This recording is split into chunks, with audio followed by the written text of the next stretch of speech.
Does loving the true crime genre actually confirm you're I'm just a messenger in this video. I want to clarify that first.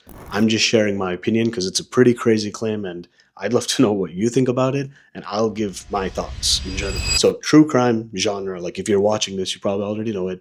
Simply put, it's a few episodes, let's say in today's world, of, if it's on Netflix, maybe a limited series, maybe 3 episodes, 5 episodes, 8 episodes, what have us, that's sharing a true crime that actually happened in the real world. So maybe there's one serial killer that, in some small city in the middle of nowhere, but, 500 people died or 50 people died because of this one person. And that's a true crime that actually happened. And it's basically a story of, conflict of, hey, like this thing happened and oh my goodness. And eventually the person being caught or never being caught, and kind of just the story of, you know, basically a horror story and just how it came out to be, but in the true real world, hence true crime. And it could be a podcast, it could be anything. But I would say the one line definition in my head is it's basically a story, like any story. And it's just a story about, hey, a true crime that happened, and how it's delivered is really the sauce. And I think that's where this claim is coming from. It's the way it's delivered, and why are people, addicted to true crime? Like, what is going on, right? So, what is the emotional response when someone's watching true crime, right? Like, what is the whole point of all this? First of all, the fact that it happened is kind of jarring. Maybe somebody's like, hey, that's kind of a dangerous thing. Like, am I gonna, be involved in this true crime? So there's all of this like feelings and emotion that, comes around true crime, which is why it's so popular, because it's the ebbs and the flows of the storytelling that basically, make us feel some type of way, to know, hey, what happens next? What's going to happen?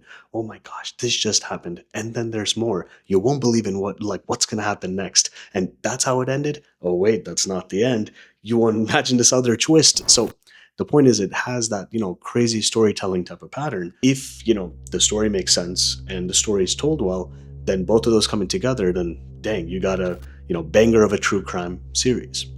Now, why are people actually, quote unquote, stupid for, if you love this, why are you stupid, right?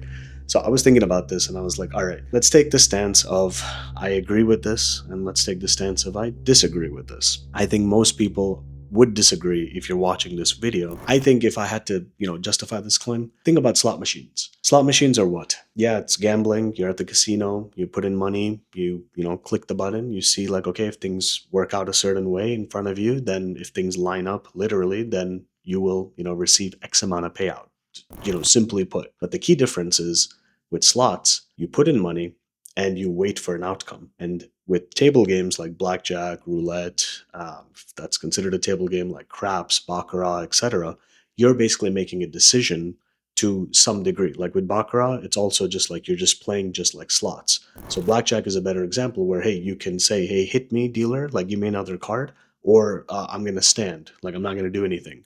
Or, hey, let me double, let me just get one card and I'm going to put, X amount of money up to the initial bet.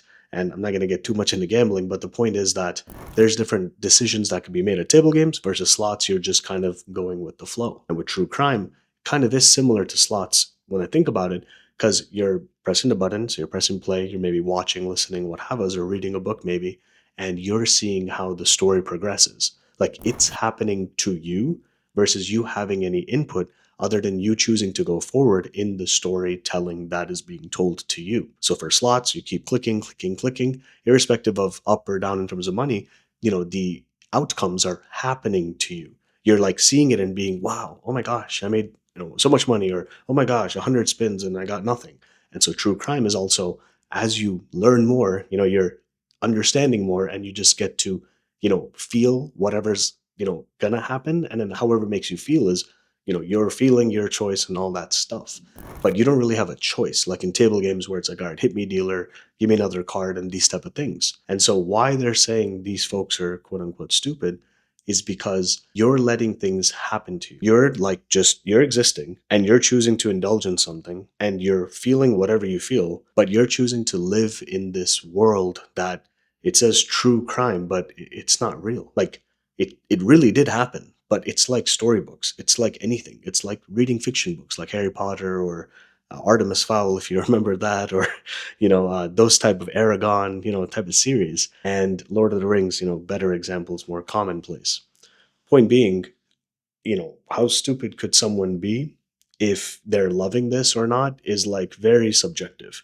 But I understand what they're really trying to say if they were being nice about it is okay, hey, you're just wanting to indulge. It's like entertainment. It's like saying anybody who indulges in entertainment is stupid. Like that's basically what this claim is saying, right? Like let's be real, right? And there's different types of entertainment. It's not right or wrong, it's your choice. But I think where this claim is coming from is like people that like or love true crime, they absolutely like or love, like it takes over their life. They kind of feel like, am I living in this true crime? Could it be happening, in the next block over, Nancy over there, like I saw her come out every day to water the plants, but I haven't seen her in 3 days and she hasn't really said she's going out of town. You know what I mean? And it's been 7 days now. Where's Nancy? We'll never know, is it? But wait, Nancy sent me a letter. That's weird. It's 2025. Why'd she send me a letter? She could have just called me, texted me. What's going on? Is this really Nancy? I have letters from Nancy because we were childhood friends for the last 20 years, And this handwriting doesn't match. What's going on here? What's going on with Nancy? Nancy, where are you? So imagine, right? Like I get it, right? It's like it's pretty fun, right? Like it's kind of the ebbs and the flows. And so I get why, because is it really productive? What are you really learning about when you're digesting this? It's like anything. It's like watching comedy. It's like, you know what I mean? You're just having fun. So are people actually stupid if they, digest true crime? I'm not.